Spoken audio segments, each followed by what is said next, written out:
സംസ്ഥാനത്ത് ശക്തമായ മഴ തുടരുന്നു. ഇന്ന് 11 ജില്ലകളിലാണ് റെഡ് അലർട്ട് പ്രഖ്യാപിച്ചിരിക്കുന്നത്. പത്തനംതിട്ട, കോട്ടയം, ഇടുക്കി, എറണാകുളം, തൃശൂർ, പാലക്കാട്, മലപ്പുറം, കോഴിക്കോട്, വയനാട്, കണ്ണൂർ, കാസർഗോഡ് ജില്ലകളിലാണ് റെഡ് അലർട്ട്. മഴ കനത്ത സാഹചര്യത്തിൽ 10 ജില്ലകളിലെ വിദ്യാഭ്യാസ സ്ഥാപനങ്ങൾക്ക് അവധിയും പ്രഖ്യാപിച്ചു.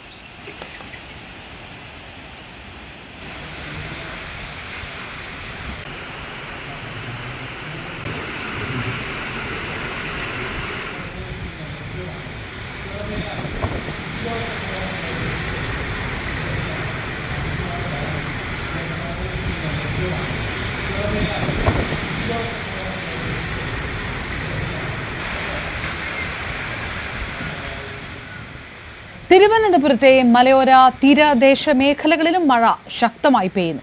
വൃഷ്ടി പ്രദേശത്ത് മഴ കനത്തതിനെ തുടർന്ന് നെയ്യാറിൽ ഉൾപ്പെടെ ജലനിരപ്പ് ഉയർന്നിട്ടുണ്ട്. ശക്തമായ കാറ്റിൽ മരങ്ങൾ ഒടിഞ്ഞു വീണ് വൈദ്യുതി ബന്ധം തകരാറിലായി. പുഴിയൂർ, പൂവാർ, തെക്കേ കൊല്ലങ്കോട്, പുല്ലുവിള തുടങ്ങിയ പ്രദേശങ്ങളിൽ കടൽ പ്രക്ഷുബ്ധമാണ്.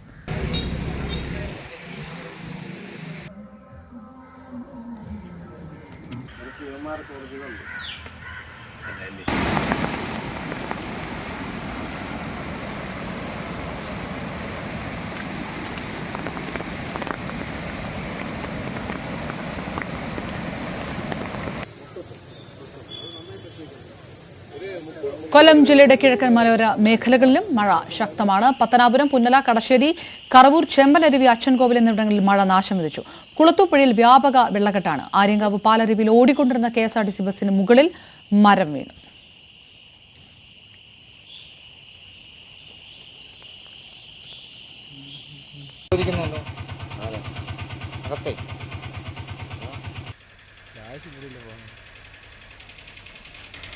കോട്ടയത്ത് കനത്ത മഴയിൽ പനമ്പാലത്ത് വീടിന്റെ മതിലിടിഞ്ഞു വീണു. പ്ലാത്തോടത്തിൽ രവീന്ദ്രന്റെ വീടിന്റെ മതിലാണ് ഇടിഞ്ഞു വീണത്. വീടിന് കേടുപറ്റി മീനച്ചിലാറും നിറയുന്ന സാഹചര്യമാണ്. കൊല്ലത്ത് നിന്ന് S വിനീഷ് ചേരുന്നു. വിനീഷ്, വ്യാപകമായിട്ട് നാശമുണ്ടായിരിക്കുന്നു. മഴക്കെടുതിയില്ലേ? ആളപായമുണ്ടോ? ഏത് തരത്തിലുള്ള നാശനഷ്ടങ്ങളാണ്? അപർണ, ജില്ലയിൽ കഴിഞ്ഞ ദിവസം ഉണ്ടായ കാറ്റിലും മഴയിലും വ്യാപകമായ നാശനഷ്ടങ്ങളാണ് സംഭവിച്ചിരിക്കുന്നത്. 7,20,000 രൂപയുടെ നാശനഷ്ടങ്ങൾ ഉണ്ടായതായിട്ടാണ് ഔദ്യോഗികമായിട്ടുള്ള കണക്കുകൾ പറയുന്നത്. ജില്ലയിൽ ഒരു വീട് പൂർണ്ണമായും തകരുകയും 24 വീടുകൾക്ക് ഭാഗികമായി നാശനഷ്ടങ്ങൾ സംഭവിക്കുകയും ചെയ്തിട്ടുണ്ട്. അതുപോലെ തന്നെ മഴയ്ക്കൊപ്പം വീശിയ കാറ്റിൽ മരങ്ങൾ വീണാണ് അധികവും വീടുകൾക്ക് നാശനഷ്ടം സംഭവിച്ചിരിക്കുന്നത്. ജില്ലയിൽ പലയിടത്തും വൈദ്യുതി ബന്ധവും മണിക്കൂറുകളോളം മുടങ്ങിയ സാഹചര്യമുണ്ട്. വൈദ്യുതി ബോർഡ് ജീവനക്കാർ ഏറെ പരിശ്രമിച്ചിട്ടാണ് മിക്കയിടത്തും വൈദ്യുതി ബന്ധം പുനഃസ്ഥാപിക്കപ്പെട്ടിരിക്കുന്നത്. ദേശീയപാതയിലടക്കം മിക്ക റോഡുകളിലും വെള്ളക്കെട്ട് രൂപപ്പെടുന്ന സാഹചര്യമുണ്ട്. കല്ലടയാർ, ഇത്തിക്കരയാർ, പരവൂർ കായൽ, അഷ്ടമുടി കായൽ, അതുപോലെ തന്നെ ഇടവ, നടയറ കായൽ എന്നിവിടങ്ങളിൽ ജലനിരപ്പ് നേരിയ തോതിൽ ഉയർന്നിട്ടുണ്ട്. എന്നാൽ ആശങ്കപ്പെടേണ്ട സാഹചര്യമില്ല എന്നാണ്, മുൻകരുതൽ നടപടികൾ വേണമെന്നുമാണ് ജില്ലാ ഭരണകൂടം അറിയിച്ചിരിക്കുന്നത്. പ്രളയം, മണ്ണിടിച്ചിൽ സാധ്യത കണക്കിലെടുത്ത് സുരക്ഷിത സ്ഥാനങ്ങളിലേക്ക് മാറണം എന്നൊരു അറിയിപ്പ് നൽകുന്നുണ്ട്. അതുപോലെ തന്നെ ഉരുൾപൊട്ടൽ സാധ്യത കണക്കിലെടുത്ത് രാത്രി 7 മണി മുതൽ രാവിലെ 7 മണി വരെ മലയോര മേഖലയിലുള്ള യാത്ര പരിമിതപ്പെടുത്തണമെന്നും ജില്ലാ ഭരണകൂടം അറിയിപ്പ് നൽകുന്നു. കൊല്ലത്ത് വിനോദസഞ്ചാര മേഖലയിലും നിയന്ത്രണങ്ങൾ ഏർപ്പെടുത്തിയിട്ടുണ്ട്. ഈ സാമ്പ്രാണിക്കോടി തുരുത്തിൽ ബോട്ടിംഗ് താൽക്കാലികമായി നിർത്തിവെച്ച സാഹചര്യമുണ്ട്. ജലാശയങ്ങളിൽ ഇറങ്ങരുത് എന്നുള്ള നിർദ്ദേശവുമുണ്ട്. നമുക്കറിയാം, കഴിഞ്ഞ ദിവസം കൊല്ലത്ത് തിരയിൽപ്പെട്ട് കാണാതെയായ 24-കാരനായിട്ടുള്ള തിരച്ചിൽ നടത്തിയിരുന്നു. അല്പസമയം പിന്നെ ലാഗേഷ് എന്നു പേരുള്ള യുവാവിന്റെ മൃതശരീരം കണ്ടുകിട്ടിയ ഒരു ദുഃഖകരമായ ഒരു വാർത്തയും ഇതോടൊപ്പം തന്നെ പങ്കുവെക്കാം. അപർണ, കൊട്ടാരക്കരയിൽ വീശിയടിച്ച ശക്തമായ കാറ്റിൽ പൂവച്ചൂർ പെരുങ്കുളം റോഡിൽ മരങ്ങൾ വീഴുകയും ഗതാഗതം തടസ്സപ്പെടുകയും ചെയ്തൊരു സാഹചര്യം ഉണ്ടായിരുന്നു. അത് കഴിഞ്ഞ ദിവസം രാത്രിയിലാണ്. ഇതുപോലെ തന്നെ ഇലക്ട്രിക് ബന്ധവും തകരാറിലായ സ്ഥിതിയുണ്ട്. വാളകം, അറക്കൽ ഭാഗങ്ങളിൽ വീശിയടിച്ച ശക്തമായ കാറ്റിൽ വീടുകൾക്ക് മുകളിലേക്കും മരങ്ങൾ വീണ് നിരവധി വീടുകൾക്ക് തകരാറുകൾ സംഭവിച്ചതായിട്ടുള്ള വാർത്ത പുറത്തു വരുന്നുണ്ട്. അതുപോലെ തന്നെ ശ്രീകുമാർ എന്ന് പറഞ്ഞ ഒരാളുടെ വീടിന് ഭാഗ്യമായിട്ടുള്ള നാശം സംഭവിച്ചു. അങ്ങനെ ജില്ലയുടെ വിവിധ പ്രദേശങ്ങളിലായിട്ട് ശക്തിയായി കലിതുള്ളി തന്നെ പേമാരി ഉണ്ടായ ഒരു സാഹചര്യമാണ് ഉള്ളത്. അതുപോലെ തന്നെ ഈ കിഴക്കൻ മലയോര മേഖലയിലും വലിയ രീതിയിലുള്ള ജാഗ്രതാ നിർദ്ദേശമാണ് ജില്ലാ ഭരണകൂടം മുന്നോട്ട് വെച്ചിരിക്കുന്നത്. അപർണ, ഓക്കെ.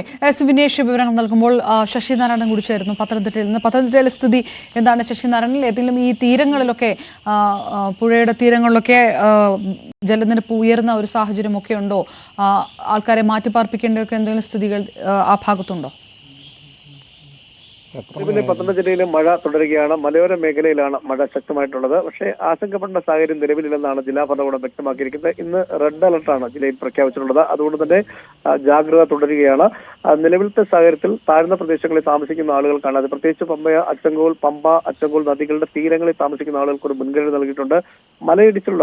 മണ്ണിടിച്ചിലും അതുപോലെ തന്നെ ഉരുൾപൊട്ടലുള്ള സാധ്യതയുള്ള മേഖല കൂടി ഉണ്ട്. കുറെ മലയോര മേഖലയാണ് പത്തനംതിട്ട ജില്ലയിലുള്ളത് അറിയാം. അതുകൊണ്ട് തന്നെ കിഴക്കൻ മലയോര മേഖലമായ ആങ്ങമ്പുഴി, സീയത്തോട്, തണ്ണിത്തോട്, കൊക്കാത്തോട് തുടങ്ങിയ പ്രദേശങ്ങളിൽ, അതുപോലെ ചിറ്റാർ ഭാഗങ്ങളിൽ അടക്കമുള്ള ശബരിമല പാത അടക്കമുള്ള മേഖലകളിൽ സമാനമായ രീതിയിൽ മണ്ണിടിച്ചിൽ ഒരുപക്ഷെ ഉണ്ടാകാൻ സാധ്യതയുണ്ട്. അതുകൊണ്ട് തന്നെ ഒരു ജാഗ്രതാ നിർദ്ദേശം ഉണ്ട്. ആ ജാഗ്രതാ നിർദ്ദേശം ഇപ്പോഴും തുടരുകയാണ്. കനത്ത മഴയുടെ പശ്ചാത്തലത്തിൽ ജില്ലയിലെ വിദ്യാഭ്യാസ സ്ഥാപനങ്ങൾക്കും ഇന്ന് അവധി പ്രഖ്യാപിച്ചിട്ടുണ്ട്. സുരക്ഷിത സ്ഥാനങ്ങളിലേക്ക് ആളുകളെ മാറ്റിപ്പാർപ്പിക്കാൻ ഏതെങ്കിലും സാഹചര്യം ഉണ്ടായാൽ, അടിയന്തര സാഹചര്യം ഉണ്ടായാൽ അത്തരമുള്ള ക്യാമ്പുകൾ തുറക്കുന്നതിന് വേണ്ടിയുള്ള ക്രമീകരണങ്ങളും ദുരന്ത നിവാരണ അതോറിറ്റിയുടെ നേതൃത്വത്തിൽ സജ്ജമാക്കിയിട്ടുണ്ട്.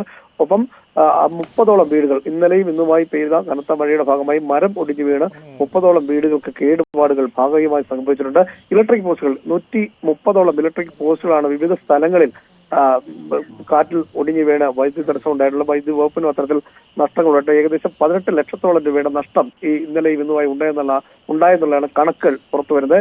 എന്തായാലും പമ്പ അച്ചങ്കോൾ നദിയിൽ ജലനിരപ്പ് നേരിയ തോതിൽ ഉയർന്നിട്ടുണ്ട്. മണിമല ആറിന്റെ ജലനിരപ്പും അല്പം ഉയർന്നിട്ടുണ്ട്. അതുകൊണ്ട് തന്നെ മഞ്ഞ അലർട്ട് പ്രഖ്യാപിച്ചിട്ടുണ്ട് എന്നുള്ള കാര്യം കൂടി നമുക്ക് ഇപ്പോൾ ലഭിക്കുന്നുണ്ട്.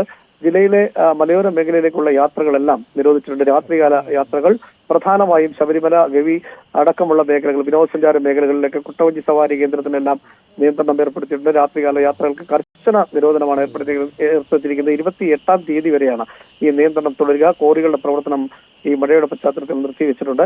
അത്തരത്തിൽ പല സ്ഥലങ്ങളിലും ഇതുവരെ മറ്റു രീതിയിലുള്ള വലിയ അത്യാഘാതങ്ങളോ അപകടങ്ങളോ ഒന്നും തന്നെ ഇതുവരെ റിപ്പോർട്ടില്ല. പക്ഷേ ഈ വൈദ്യുതി ദുരന്തം, അത് പോസ്റ്റുകൾ ഒടിഞ്ഞുള്ള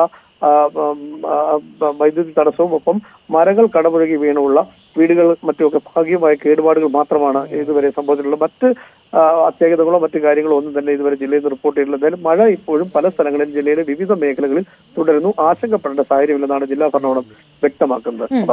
പത്തനംതിട്ടയിൽ നിന്ന് ശശിനാരായണൻ വിവരങ്ങൾ നൽകുമ്പോൾ കൊച്ചിയിലേക്ക് പോകുമ്പോൾ ഡാനി ഇപ്പോൾ ചേരുന്നു. വൈപ്പിൻ ചേലാനം ഭാഗത്ത് കടലാക്രമണം ശക്തമാണെന്നുള്ളൊരു സാഹചര്യത്തിലേക്ക് കടക്കുന്നു. ഡാനി, എല്ലാ മഴക്കാലവും അല്ലെങ്കിൽ മഴക്കാലം തുടങ്ങുന്നതിന് മുൻപേ കടലാക്രമണം കൊണ്ട് പൊറുതിമുട്ടുന്ന ജനങ്ങളുടെ പ്രദേശങ്ങൾ. പക്ഷേ ഈ കഴിഞ്ഞ കുറച്ചു കാലങ്ങളായി കടൽ ഭിത്തി നിർമ്മാണം അടക്കമുള്ള വിഷയങ്ങളിലൊക്കെ നടപടികൾ എടുത്തു എന്ന് അവകാശപ്പെടുന്ന ചെല്ലാനമൊക്കെ വീണ്ടും പഴയ അവസ്ഥയിലേക്ക് തന്നെ പോയി എന്നാണോ?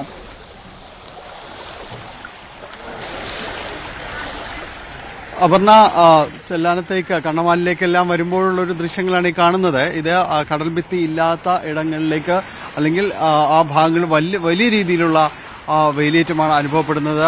വലിയ തിരമാലകൾ എത്തുന്നു. ഇപ്പോൾ നമ്മൾ കാണുന്നത് ഇവിടെ നിന്ന് ആളുകൾ മാറുന്നതാണ്. വീട്ടിൽ നിന്ന് മാറുകയാണോ? ഇല്ല അവര് വീട്ടിൽ നിന്ന് മാറുമോ? വീട്ടിൽ നിന്ന് മാറണേ. തിരമാലകളൊക്കെ അവസ്ഥയാണോ? വീട്ടിൽ കഴിക്കാൻ പറ്റും? മൊത്തത്തില് വെള്ളം കയറി നിൽക്കണേ. അമ്മയും കുഞ്ഞു മാത്രമുള്ള വീടാണ്. ഞങ്ങളെയൊക്കെ ആരുണ്ട് രക്ഷിക്കാനായിട്ട്? ജീവൻ പോയത് തന്നെ. പിന്നെ അല്ലാണ്ട് ഇങ്ങനെ വന്ന് നോക്കും, എടുക്കും, പോകും. ഇതുകൊണ്ട് വല്ല ഫലം ഉണ്ടാ? ഈ 1500 രോഗമായിട്ട് കിടക്കണ ഞാനാണ്. അപ്പൊ അല്ലാത്ത കൊച്ചും ഒറ്റക്കുള്ള വീടാണ്. അടുക്കള അപർണ, ഇത് നമ്മൾ ഈ തീരദേശ മേഖലകളിലേക്ക് വരുന്നത് ഇത് ആദ്യമല്ല. എല്ലാ തവണയും എല്ലാ വർഷകാലത്തും നമ്മൾ വരുമ്പോൾ ആളുകൾ ഈ ദുരിതത്തിലൂടെ തന്നെയാണ് കടന്നു പോകുന്നത്. ഒരു മാറ്റവുമില്ലാതെ എല്ലാ വർഷകാലവും ഇതേപോലെ തന്നെ കടന്നു പോകുന്നു എന്നതാണ് നമ്മൾ കാണുന്നത്. ഇവർ നേരത്തെ അമ്മ പറഞ്ഞതുപോലെ തന്നെ ഓരോ വർഷകാലത്തും ഇതുപോലുള്ള ദുരിതപ്പെയ്ത്ത് തുടരുന്നു. ഇതുപോലെ വലിയ തിരമാലകൾ അടിച്ചു കയറുന്നു. ഒരു ഭാഗത്ത് ചെല്ലാനത്തിന്റെ ഒരു ഭാഗം കടൽ ഭിത്തി കെട്ടി സംരക്ഷിച്ചിരിക്കുന്നു. മറുഭാഗത്തേക്ക് വരുമ്പോഴെല്ലാം ഇതേപോലെ തന്നെയുള്ള ഒരു അവസ്ഥയിലേക്ക് വരുന്നു. വലിയ തിരമാലകൾ കടൽ ഭിത്തിയും കടന്ന്, അത് ഈ കടൽ ഭിത്തി എന്ന് പറയുന്നത് വളരെ കുറച്ച് കല്ലുകൾ മാത്രം അവശേഷിക്കുന്ന ഇടങ്ങളാണ്. അവിടേക്ക് വളരെ ശക്തമായ രീതിയിൽ കടലാക്രമണം ഉണ്ടാകുന്നു. തുടർന്ന് ഈ കാണുന്നത് പോലെ തന്നെ അത് മുട്ടറ്റം ആ വെള്ളത്തിലേക്ക് ചുറ്റുപാടുകളും സാഹചര്യങ്ങളും എല്ലാം മാറുന്ന അവസ്ഥയിലേക്കെല്ലാം തന്നെ വരുന്നു. വീടുകളിൽ കഴിയാൻ പോലും ഇവർക്ക് ആർക്കും കഴിയില്ല. കാരണം ഈ രീതിയിൽ തന്നെ വെള്ളം ഒഴുകി പറക്കുന്ന രീതിയാണ്. വീടിനകത്തും എല്ലാം തന്നെ ആ വെള്ളം കയറുന്ന അവസ്ഥയിലേക്കെല്ലാം പോകുന്നു. ഇപ്പോൾ തന്നെ ഇത്രയും ആ വെള്ളത്തിലേക്ക് ഈ ഭാഗത്തെല്ലാം തന്നെ വന്നിരിക്കുന്നു. ചുറ്റുപാടുകളുമെല്ലാം ഇതേപോലെ വെള്ളം നിറയുന്ന അവസ്ഥ. പ്രായമുള്ളവർ വീടുകളിൽ ഉണ്ടെങ്കിൽ അവർ അതിൽ പെട്ടുപോകുന്ന രീതിയിലേക്ക് എല്ലാം കാര്യങ്ങൾ മാറുന്നു. പലരെയും ദുരിതാശ്വാസ ക്യാമ്പുകളിൽ പ്രദേശങ്ങളിലേക്ക് മാറ്റുന്ന രീതിയിലേക്ക് കാര്യങ്ങൾ എത്തുകയാണ്. തീർത്തും ശോചനീയമായ ഒരവസ്ഥയിലേക്ക് ഈ ഭാഗത്ത് ചെല്ലാനത്തിന്റെ ഈ ചെറിയ കടവ് എന്ന് പറയുന്ന ഈ കണ്ണമാലിക്ക് സമീപമുള്ള ചെറിയ കടവ് എന്ന് പറയുന്ന ഈ പ്രദേശത്തേക്ക് എത്തിയിരിക്കുന്നു. പ്രായമുള്ളവർ വീടുകളിൽ ഒറ്റപ്പെടുന്ന ഒരു അവസ്ഥയിലേക്കാണ് ഇപ്പോൾ വന്നിരിക്കുന്നത്. ചേട്ടാ, ഇത് ഒരു സ്ഥിരം കാര്യമായിട്ട് മാറുകയാണ് ഇവിടെ. 360 ഇപ്പൊ പറഞ്ഞിട്ട് കാര്യമില്ല. ഇപ്പൊ കാലവർഷം കഴിയുന്നവരെ ഇത് തന്നെ അവസ്ഥയായിരിക്കും. ഏതാണ്ട് 3-4 മാസം അനുഭവിക്കേണ്ടി വരും. ഇത് തന്നെ അവസ്ഥ. ഒരു സ്ഥിരം കടൽഭിത്തി വരാതെ ഇതിനെ ഒരു പ്രത്യേക മാർഗമൊന്നും ഇല്ല. അതാണ് കണ്ടീഷൻ. ടെട്രാപ്പാഡ് കടൽഭിത്തി വന്നു കഴിഞ്ഞാൽ എന്തെങ്കിലും മാർഗം. നമ്മൾ ക്യാമ്പുകളിലേക്ക് പോകേണ്ട ഒരു അവസ്ഥയിലേക്കാണോ? ക്യാമ്പുകളിലേക്ക് പോകേണ്ട അവസ്ഥയാണ്. പല വീടുകളും പൂട്ടിയ ആൾക്കാരും മാറി തുടങ്ങി. വേറെ സ്വന്തക്കാരുടെ വീടുകളിലേക്ക് മാറി തുടങ്ങി. ആൾക്കാരും പോയിക്കൊണ്ടിരിക്കുകയാണ്. ആ തീരമേഖലയിൽ, പശ്ചിമ കൊച്ചിയുടെ തീരമേഖലയിൽ ഒരു പൊതുദൃശ്യമായിട്ട് ഇത് മാറുകയാണ്. ചുറ്റുപാട് ഇത് നോക്കുക. ആ വീടുകളിൽ ഒറ്റപ്പെട്ട് പോകുന്നവരാണ് അധികവുമുള്ളത്. രോഗികൾ ഉള്ളവരുണ്ട്, പ്രായമുള്ളവർ.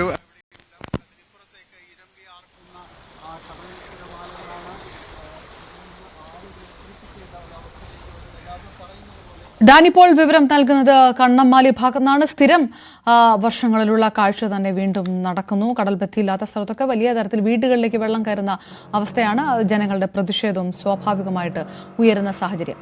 കോട്ടയത്ത് കനത്ത മഴയിൽ പനമ്പാലത്ത് വീടിന്റെ മതിൽ ഇടിഞ്ഞു വീണു. പ്ലാത്തോട്ടത്തിൽ രവീന്ദ്രന്റെ വീടിന്റെ മതിലാണ് ഇടിഞ്ഞു വീണത്. വീടിനും കേടുപാട് പറ്റി. മീനച്ചിലാറും നിറയുന്ന അവസ്ഥയാണ്.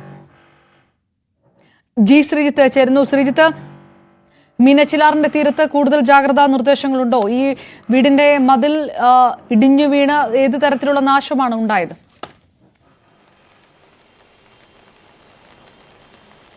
അത് ഇന്നലെ രാത്രിയാണ് ആ സംഭവം ഉണ്ടായത്. മതിലിടിഞ്ഞു വീണു. മറ്റാർക്കും പരിക്കുകളൊന്നുമില്ല. ഇന്ന് രാവിലെ ഉണ്ടായ പ്രധാനപ്പെട്ട സംഭവങ്ങൾ ഇവയാണ്. ഒന്ന്, ചുങ്കം ജംഗ്ഷനിൽ ഓട്ടോ സ്റ്റാൻഡിൽ പാർക്ക് ചെയ്തിരുന്ന ഓട്ടോകൾക്ക് 2 ഓട്ടോകൾക്ക് മുകളിലേക്ക് ഒരു മാവ് മറിഞ്ഞു വീണു.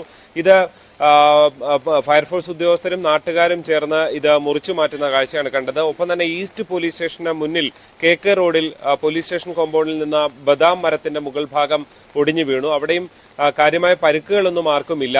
ഒപ്പം തന്നെ മണിമലയിൽ തോംസൺ ഗ്രൂപ്പിന്റെ പാറമടയിൽ മണ്ണിടിച്ചിലുണ്ടായി. ഇത് മൂലം ഇവിടുന്ന് വെള്ളം ഒഴുകി വന്ന് തൊട്ടടുത്തുള്ള ഒരു കോഴി ഫാം നശിക്കുന്ന സാഹചര്യം ഉണ്ടായിട്ടുണ്ട്. എന്തായാലും ഈരാറ്റുപേട്ട അടക്കമുള്ള മേഖലകളിൽ, താഴ്ന്ന പ്രദേശങ്ങളിൽ മീനച്ചിലാറ്റിൽ നിന്ന് വെള്ളം കയറുന്ന സാഹചര്യവും ഉണ്ടായിട്ടുണ്ട്. ശക്തമായ മഴ തുടരുകയാണ് ജില്ലയുടെ വിവിധ പ്രദേശങ്ങളിൽ. കഴിഞ്ഞ രാത്രിയും ഇന്ന് രാവിലെയും ഒക്കെ നല്ല മഴ തന്നെ തുടരുന്ന സാഹചര്യമാണുള്ളത്. ഇടയ്ക്ക് മഴ ഒരു ചാറ്റൽ മഴയായി മാറുന്നു, പിന്നീട് ശക്തി പ്രാപിക്കുന്നു. മഴയ്ക്കൊപ്പം തന്നെ അതിശക്തമായ കാറ്റുണ്ട് എന്നുള്ളതാണ് ഈ തവണത്തെ ഒരു സാഹചര്യം. എടുത്തു പറയാനുള്ളത് ഇന്ന് റെഡ് അലർട്ടാണ്. വിദ്യാഭ്യാസ സ്ഥാപനങ്ങൾക്കൊക്കെ അവധിയാണ്.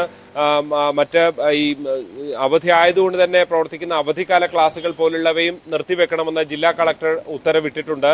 എന്തായാലും കിഴക്കൻ മേഖല ഉൾപ്പെടെയുള്ളവ, പ്രത്യേകിച്ച് ഈരാറ്റുപേട്ടയുടെ കിഴക്കൻ മേഖല, തീക്കോയി അടുക്കം പോലുള്ള പ്രദേശങ്ങൾ, മണിമലയാറിന്റെ കിഴക്കൻ മേഖലയായ വാഗമണ്ണിന്റെ താഴ്വാരങ്ങൾ, വിവിധ മേഖലകൾ, കൂട്ടിക്കൽ ഉൾപ്പെടെയുള്ള മേഖലകളിലൊക്കെയും വലിയ ജാഗ്രത തുടരുന്ന ഒരു സാഹചര്യം തന്നെയാണുള്ളത്. ജില്ലയിലെ എല്ലാ താലൂക്കുകളിലും കൺട്രോൾ റൂമുകൾ പ്രവർത്തിച്ചു വരുന്നുണ്ട്. ഇത്തരം വിനോദസഞ്ചാര കേന്ദ്രങ്ങളിലേക്കുള്ള പ്രവേശനവും ഒപ്പം തന്നെ ഖനനവും ഒക്കെ നിർത്തിവച്ചിരിക്കുകയാണ്. എന്തായാലും വലിയ ജാഗ്രതയിൽ തുടരുകയാണ്. മഴ കനത്ത് തന്നെ നിൽക്കുന്നു. അപർണ. യെസ്, ശ്രീജിത്ത് വിവരങ്ങൾ നൽകുന്നത് കോട്ടയത്ത് നിന്ന്. കാസർഗോഡ് മുതൽ തന്നെ കേരളത്തിൽ തെക്ക് മുതൽ വടക്ക് വരെ എല്ലാ ജില്ലകളിലും, മലയോര മേഖലകളിലും, തീരപ്രദേശങ്ങളിലും, ആറുകളുടെ തീരങ്ങളിലും ഒക്കെ ജലനിരപ്പ് കൂടുന്ന സാഹചര്യം. കാസർഗോഡ് നിന്ന് KV ബൈജുവും ചേർന്നു. ബൈജു, മണ്ണിടിച്ചിലൊക്കെ നേരത്തെ തന്നെ ഈ കാലവർഷത്തിന് മുന്നേ തന്നെ റിപ്പോർട്ട് ചെയ്യപ്പെട്ടിരുന്നു ജില്ലയിൽ. ഏത് തരത്തിലാണ് ഈ മണിക്കൂറുകളിലെ സ്ഥിതി?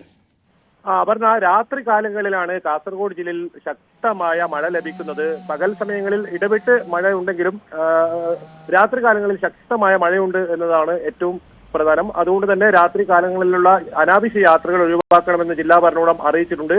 മലയോര മേഖലകളിൽ ആകട്ടെ മണ്ണിടിച്ചിൽ ഭീഷണി നിലനിൽക്കുന്നു. വെള്ളരിക്കുണ്ട് താലൂക്കിലാണ് വലിയ തോതിലുള്ള മണ്ണിടിച്ചിൽ ഭീഷണി നിലനിൽക്കുന്നത്. ഒപ്പം തീരപ്രദേശങ്ങളിലും അതീവ ജാഗ്രതാ നിർദ്ദേശം നൽകിയിട്ടുണ്ട്. ഏതായാലും ദുരിതാശ്വാസ ക്യാമ്പുകൾ ഒരുക്കിയിട്ടുണ്ടെങ്കിലും ആരും തന്നെ ദുരിതാശ്വാസ ക്യാമ്പുകളിലേക്ക് മാറേണ്ട ഒരു സാഹചര്യം വന്നിട്ടില്ല. പുഴകളിലെല്ലാം ക്രമാതീതമായി ജലനിരപ്പ് ഉയരുന്ന ഒരു സാഹചര്യം കൂടിയുണ്ട്. എന്നാലും വരും മണിക്കൂറുകളിലും ശക്തമായ മഴ തുടരും. ഒപ്പം ശക്തമായ കാറ്റ് വീശുന്ന ഒരു സാഹചര്യം കൂടിയുണ്ട്. നിരവധി ഇടങ്ങളിൽ മരങ്ങൾ കടപുഴകി വീണു. മലയോര മേഖലകളിൽ വൈദ്യുതി ബന്ധം പലപ്പോഴും താറുമാറാവുന്ന ഒരു സാഹചര്യം കൂടിയുണ്ട്. എന്തായാലും കർണാടകയുടെ തീരങ്ങളിൽ, അതായത് ദക്ഷിണ കന്നഡ ജില്ലകളിലും വലിയ തോതിൽ മഴ അനുഭവപ്പെടുന്നുണ്ട്. ഇന്ന് രാവിലെ മുതൽ മഴയ്ക്ക് നേരിയ ശമനമുണ്ടെങ്കിലും രാത്രിയാണ് വലിയ തോതിൽ മഴ പെയ്യുന്ന ഒരു സാഹചര്യം കാസർഗോഡ് ജില്ലയിലുള്ളത്. എന്നാലും വിദ്യാഭ്യാസ സ്ഥാപനങ്ങൾ ഉൾപ്പെടെ അവധി പ്രഖ്യാപിച്ചിട്ടുണ്ട്. നാളെയും ജില്ലയിൽ റെഡ് അലർട്ട് പ്രഖ്യാപിച്ചിട്ടുണ്ട്. അപർണ. KV ബൈജു കാസർഗോഡ് നിന്ന്. ഏതായാലും കാസർഗോഡ് അടക്കം 10 ജില്ലകളിലാണ് ഇന്ന് റെഡ് അലർട്ട് ഉള്ളത്. കോഴിക്കോട് ശക്തമായ കാറ്റിൽ തോട്ടിലേക്ക് ഇലക്ട്രിക് പോസ്റ്റ് ഒടിഞ്ഞു വീണുണ്ടായ അപകടത്തിൽ കോടഞ്ചേരിയിൽ സഹോദരങ്ങളായ 2 കുട്ടികളാണ് മരിച്ചത്. തോട്ടിൽ മീൻ പിടിക്കാൻ ഇറങ്ങിയ കുട്ടികളാണ് അപകടത്തിൽപ്പെട്ടത്. സംഭവ സമയത്ത് KCB വിവരം അറിയിച്ചെങ്കിലും തിരിഞ്ഞു നോക്കിയില്ല എന്നാണ് നാട്ടുകാർ ആരോപിക്കുന്നത്. കോടഞ്ചേരിയിൽ 2 വിദ്യാർത്ഥികൾ ഷോക്കേറ്റ് മരിച്ച ദാരുണമായ സംഭവം ഉണ്ടായ ഇടമാണ്. അവരുടെ വീട്ടിലാണ് നമ്മളിപ്പോൾ നിൽക്കുന്നത്. ഇവിടെ നിന്നും കേവലം 100 മീറ്റർ മാത്രം അകലെയാണ് ഈ സംഭവം നടന്ന ചെറിയ കൈത്തോടുള്ളത്. കൈത്തോടിന് സമീപമുള്ള ഒരു തേക്ക് മരത്തിന്റെ ശിഖരം ഒടിഞ്ഞ് താഴേക്കുള്ള വൈദ്യുതി ലൈനിലേക്ക് വീഴുന്നു. ആ വൈദ്യുതി ലൈനിന് തൊട്ട് താഴെ ആണ് റോഡിന് കുറുകെയുള്ള വൈദ്യുതി ലൈൻ കടന്നു പോകുന്നത്. അങ്ങനെ ആ വൈദ്യുതി ലൈൻ വലിഞ്ഞപ്പോൾ അവിടെ നിന്നും ഈ കമ്പി പൊട്ടി താഴേക്ക് വീഴുകയായിരുന്നു. കമ്പി താഴേക്ക് ചെരിഞ്ഞ് വീഴുന്ന ഒരു സാഹചര്യവും ഈ സ്ഥലത്ത് കുളിക്കാനായി എത്തിയ കുട്ടികൾക്ക് ഷോക്കേറ്റുകയുമായിരുന്നു.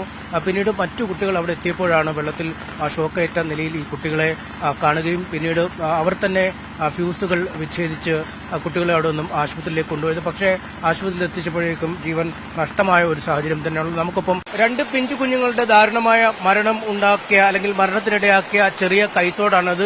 ഇവിടെ നിന്നും ഏതാണ്ട് 100 മീറ്റർ മാത്രം മുകളിലാണ് ഈ കുട്ടികളുടെ വീട് സ്ഥിതി ചെയ്യുന്നത്. ചന്ദ്രൻകുന്നിൽ ബിജുവിന്റെ മക്കളാണ് ഇവർ വൈകുന്നേരം കുളിക്കാനായി ഈ ചെറിയ കൈത്തോട്ടിലേക്ക് ഇറങ്ങുകയായിരുന്നു. ഈ കൈത്തോട്ടിൽ കുളിക്കുന്ന സമയത്ത് തൊട്ട് സമീപത്ത് തന്നെ ഒരു കാട് പോലെ നിൽക്കുന്ന സ്ഥലം നമുക്ക് കാണാം. അവിടെ ഒരു വലിയ തേക്ക് മരം നിലനിൽക്കുന്നതും നമുക്ക് ദൃശ്യങ്ങളിൽ കാണാൻ കഴിയും. ആ തേക്ക് മരത്തിന്റെ ഒരു ചില്ല ഒടിഞ്ഞ് സമീപത്ത് തന്നെയുള്ള ഒരു പോസ്റ്റിലേക്ക്, ഈ പോസ്റ്റ് ഈ ചെറിയ തോടിന് കുറുകെ കടന്നു പോകുന്ന ഒരു വൈദ്യുതി കമ്പിയാണ്. ആ വൈദ്യുതി കമ്പി ഉള്ള ടെലിഫോൺ ഇലക്ട്രിക് പോസ്റ്റിലേക്കാണ് ആ തേക്കുമരം വീണത്. ആ തേക്കുമരം വീണതിനെ തുടർന്ന് വൈദ്യുതി ലൈൻ പൊട്ടുകയും ഈ തോടിന് കുറുകെ നടക്കുന്ന ഈ വെള്ളത്തിലേക്ക് വീഴുകയുമായിരുന്നു.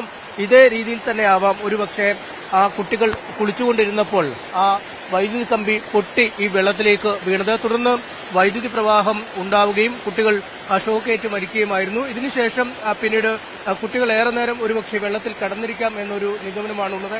മറ്റു ചില കുട്ടികൾ കൂടി കുളിക്കാനായി ഈ സ്ഥലത്തേക്ക് എത്തിയപ്പോഴാണ് 2 പേർ വെള്ളത്തിൽ കിടക്കുന്നതായി ശ്രദ്ധയിൽപ്പെട്ടത്. ഉടൻ തന്നെ ഈ വൈദ്യുതി കമ്പി കാണുകയും ഒരുപക്ഷെ ഷോക്കേറ്റതാണ് എന്നൊരു വിലയിരുത്തലിൽ മുതിർന്നവരെ വിളിക്കുകയും അവർ വന്ന് ഫ്യൂസ് ഊരിയ ശേഷമാണ് കുട്ടികളെ പുറത്തേക്കെടുക്കുകയും ചെയ്ത് ഉടൻ തന്നെ കുട്ടികളുമായി ആശുപത്രിയിലേക്ക് പോയെങ്കിലും ജീവൻ രക്ഷിക്കാൻ കഴിയാത്ത ഒരു സാഹചര്യമാണുള്ളത്. നമുക്കൊപ്പം നാട്ടുകാരായ ആളുകൾ തന്നെയുണ്ട്. നമുക്ക് അവരിലേക്ക് പോകാം. എന്താണ് സംഭവിച്ചത് എന്ന് സംബന്ധിച്ച് നമുക്ക് അവരോട് തന്നെ ചോദിക്കാം. നമ്മുടെ പിള്ളേര് മഴയായിരുന്നു, മഴയത്ത് മീൻ പിടിക്കാനാന്നുള്ള ഉദ്ദേശത്തിൽ വന്നതായിരിക്കാനാണ് സാധ്യത.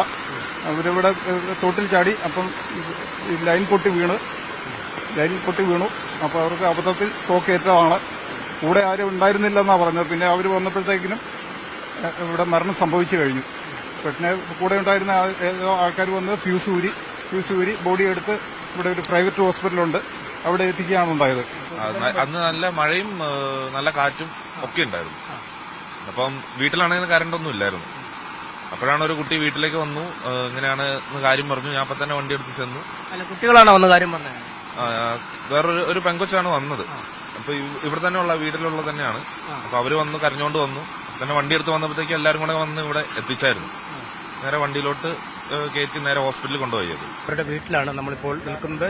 ഇവിടെ നിന്നും കേവലം 100 മീറ്റർ മാത്രം അകലെയാണ് ഈ സംഭവം നടന്ന ചെറിയ കൈത്തോടുള്ളത്. നമുക്കൊപ്പം ഇപ്പോൾ നാട്ടുകാരുണ്ട്. ഈ ലൈൻ കമ്പികൾ താഴ്ന്നു കിടക്കുന്ന ഒരു പതിവ് സംഭവമാണല്ലേ? പലപ്പോഴും നാട്ടുകാരിൽ പലർക്ക് പോലും ഈ കമ്പികളൊക്കെ മാറ്റി മുന്നോട്ട് പോകേണ്ട സാഹചര്യം വന്നിട്ടുണ്ട് അല്ലേ? പല സ്ഥലത്തും താഴ്ന്നും ഇസഡ് ആകൃതിയിൽ അങ്ങോട്ടും ഇങ്ങോട്ടും ഒക്കെ വലിച്ചിട്ടാണുള്ളത്. ഇത് പിന്നെ മരങ്ങൾ, റബ്ബറുണ്ട്, തെങ്ങുണ്ട്, കൊക്കുണ്ട്, എല്ലാം ഉണ്ട്. അതിനിടയിൽ കൂടിയാണ് ഇത് സഞ്ചരിക്കുന്നത്. അപ്പൊ അതിന്റേതായ വിഷമങ്ങൾ ഉണ്ട്. ഇത് ആരായാലും ഇറങ്ങി കുളിക്കുന്നതും നനയ്ക്കുന്നതും ഒക്കെയാണ് ഇവിടെ പിള്ളേർ വന്ന്. കാരണം പിള്ളേർ രണ്ടും പോയി കിടക്കുന്ന വേറെ പിള്ളേരെ കുളിക്കാൻ വന്നവർ കണ്ടാണല്ലോ കാണുന്നത്. കാണുന്നത് അതെ. 3-4 ദിവസമായിട്ട് ഇവിടെ കാറ്റും മഴയുള്ളതാണ്. മഴ തുടങ്ങിയപ്പോ തൊട്ട് ഇവിടെ മഴ കൂടുതലാണ് പൊതുവെ. ഈ കറണ്ട് പോയും വന്നൊക്കെ നിൽക്കുമായിരുന്നു, എങ്ങനെയാണ്? കറണ്ട് പോയി ഒരു കാറ്റ് വന്നു കഴിഞ്ഞാൽ കമ്പ് വീണാൽ അന്നേരം കറണ്ട് പോകും, പിന്നെ കറണ്ട് വരും, അങ്ങനെയൊക്കെ അങ്ങനെ വന്നും പോയി ഇരിക്കുന്നതാണ്. കാരണം പെട്ടെന്ന് ആരും കണ്ടില്ല, അതുപോലെ കാറ്റും മഴ ആയതുകൊണ്ട് ആരും കണ്ടില്ല. ഈ പിള്ളേർ വിളിക്കാൻ വന്നതുകൊണ്ടാണ് ഇവർക്ക് കാണാൻ പറ്റിയത്, അല്ലെങ്കിൽ ആരും കാണുകയില്ല. എന്തായാലും അങ്ങേയറ്റം ദാരുണമായ സംഭവമാണ് ഉണ്ടായിരിക്കുന്നത്. പലയിടത്തും വൈദ്യുതി ലൈനുകൾ താഴ്ന്നു കിടക്കുന്നു. കൃഷിയിടങ്ങൾക്കുള്ളിലൂടെയൊക്കെ പോകുന്ന ലൈനുകൾ റോഡുകളിലൂടെയൊക്കെ മാറ്റണമെന്ന ആവശ്യം പലപ്പോഴും ചെയ്യാതിരിക്കുന്നു. അതുകൊണ്ട് ഈ കൃഷിയിടങ്ങളിൽ എത്തുന്ന കർഷകർക്ക് പോലും പലപ്പോഴും ഷോക്കേൽക്കുന്ന ഒരു സാഹചര്യം ഉണ്ടായി എന്ന് തന്നെ നാട്ടുകാർ പറയുന്നു. ഒപ്പം KCBയിൽ പലരെയും ബന്ധപ്പെടാൻ ശ്രമിച്ചിട്ടും ആ സമയത്ത് നടന്നില്ല. ഇവിടെ ഉണ്ടായിരുന്ന ആളുകൾ തന്നെ ഫ്യൂസ് ഊരിയാണ് കുട്ടികളെ അവിടെ നിന്നും മാറ്റിയതെന്നും പറയുന്നു.